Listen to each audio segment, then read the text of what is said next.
This is Barbara with Fanbase Press. I'm here at San Diego Comic-Con 2016, and I'm here with the creators of Casefile.ARKHAM. We have Josh Finney and Patrick McEvoy. Gentlemen, thank you so much for chatting with me. Thank you. Thanks for chatting with us. Absolutely. Now, I know we've reviewed the book on Fanbase Press, and we've also done an email interview with you, but for our viewers who may not have had a chance to check out the book just yet, what can you tell us about the premise of the story? Let Josh begin. Okay. Josh is the writer. It is hard-boiled 1940s era noir in Lovecraft's universe. And it's not tongue-in-cheek, it's not humorous, it is a genuine noir story that just happens to be in Arkham. So let's imagine that Raymond Chandler actually wrote an H.P. Lovecraft story. That kind of was the starting point, in fact. Yeah. We wanted something that was going to be in the noir world, and also definitely a horror story, and then artistically we wanted it to have that classic horror look, black and white stuff from the 50s and 60s, that era. And we also really like the genre of mashing up noir and horror, but we I guess it's a little bit full of ourselves, but we didn't think it had really been done right. So we thought, let's do it right. Yeah. Well, again, I mean, it's been done before, but usually, again, it's tongue-in-cheek. It's more of a monster hunter thing. This is not. Yeah. This really is, PI on a case, and he just happens to stumble upon something really awful. And we also, this was Josh's idea, we based it a little later than Lovecraft's stories so that we could put it after World War II. And the protagonist, our hero, Hank Flynn, the detective, he's been through World War II, and he's come back with, he's seen horrors, he's got PTSD, he's really doing badly. But he's also seen horrors in the war that were not just natural. Right. And so we bring that into this too. As he delves into this supernatural story, we find he's already been there. There just happens to be an island in the Pacific during the Pacific Campaign that the Cult of Dagon. And we'll leave it at that. Okay, fair enough. Well, we will say you guys have teamed up again very successfully. This is a wonderfully creative team on World War Kaiju. So what can you tell us about that project? Oh, well, World War Kaiju was actually... an insane notion. Yeah, it was, whereas CasefileARKHAM was something we sort of brainstormed together.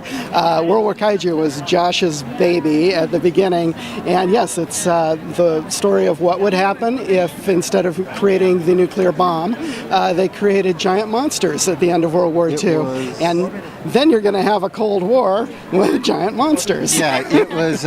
monsters instead of missiles. What if the Manhattan Project didn't produce an A-bomb, but Godzilla, or a Godzilla-like monster? Yes. The technology gets leaked by the Rosenbergs, and now you've got monsters cropping up all over the world, and it goes horribly, horribly bad. Everything that could have gone wrong in our Cold War did in this setting. Yeah. I can only imagine. Including the Cuban monster crisis. Yes. It's a bit more...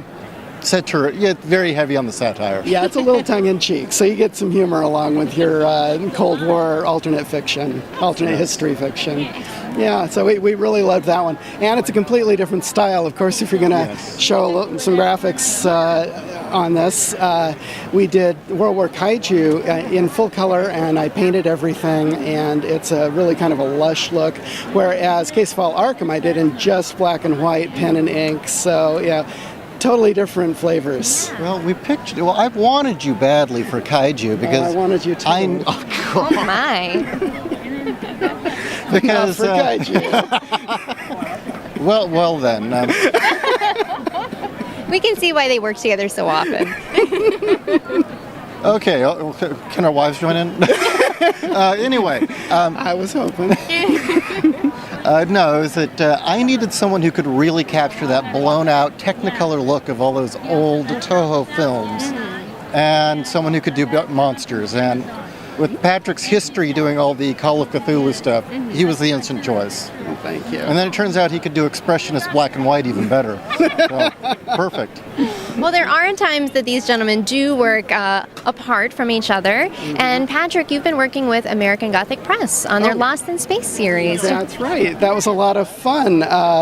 They approached me to do covers at first.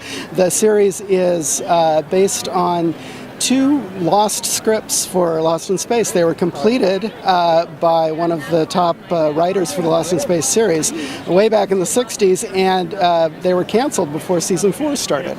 So they got a deal with Legendary Entertainment to do 2 arcs of comics based on those. So the first arc I did just covers, and then they asked me to do coloring. I said, oh, we need a colorist. So I said, why not? And then the second arc I'm doing covers and also all the interiors.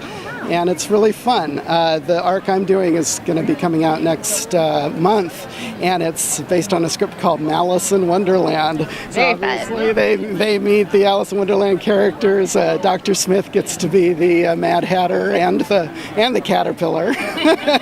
So that was fun. It was fun thinking of what it would have looked like, because I kind of did it like as if I were an art director in the 60s. We've got Dr. Smith as a caterpillar. I can't just make a Dr. Smith caterpillar. I got to make it look like he's got a suit on and his face is colored funny. So it's been really fun. Wonderful. Well, Josh, how about you? Any other projects in the works for you? A lot of prose work, actually. I've got a anthology coming out that I'm editing, and I've got a story in. It's called Beauty and Ruin. It's essentially, I'm calling it folklore for the machine age. Okay.